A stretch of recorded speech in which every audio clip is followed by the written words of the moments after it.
ಓಂ ವಿಶ್ವಸ್ಮೈ ನಮಃ. ನನ್ನ ಪ್ರೀತಿಯ ಬಂಧುಗಳೇ, ಈ ದಿನ ಮಹತ್ತರವಾಗಿರತಕ್ಕಂತಹ ಅದೃಷ್ಟ ನಿಮ್ಮನ್ನು ಹುಡುಕಿ ಬರತಕ್ಕಂತಹ ದಿನ. ನೀವು ಹೀಗೆ ನಡೆದುಕೊಂಡ್ರೆ ನಿಮ್ಮನ್ನು ಹುಡುಕಿ ಬರುತ್ತೆ. ಎಷ್ಟು ಆಶ್ಚರ್ಯ ಪಡ್ತೀರಂದ್ರೆ ಅಷ್ಟೊಂದು ಆಶ್ಚರ್ಯವನ್ನು ಪಡ್ತೀರಿ.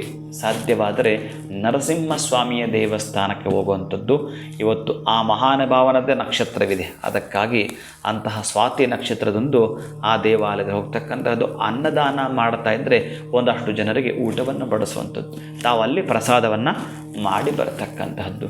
ಇವತ್ತು ಮರೆಯದೇ ಜೇನುತುಪ್ಪ ಅವಲಕ್ಕಿಯನ್ನು ಯಾರಿಗಾದರೂ ಕೊಡಬೇಕು, ಹಾಗೆಯೇ ನೀವು ಮನೆಗೆ ತರಬೇಕು. ಇದು ನಿಮಗೆ ನಿಚ್ಚಳವಾಗಿ ಜ್ಞಾಪಕ ಇಟ್ಕೊಂಡು ನೀವು ಮಾಡಲೇಬೇಕಾಗಿರತಕ್ಕಂತಹದ್ದು. ಮರೆಯದೇ ಈ ದಿನ ಮಾತ್ರ ನೀವು ತಂದಾಗ ಐಶ್ವರ್ಯದ ಸಂಕೇತಗಳು. ಕೃಷ್ಣ ಮತ್ತು ಮಹಾಲಕ್ಷ್ಮಿ, ರಾಧೆ ಕೃಷ್ಣ ಬಂದ ಹಾಗೇನೆ ವಿಶೇಷವಾಗಿರ್ತಕ್ಕಂತಹ ಸ್ಥಾನದ ಅಭ್ಯುದಯದ ಫಲವನ್ನು ಪಡೆದುಕೊಳ್ತೀರಿ.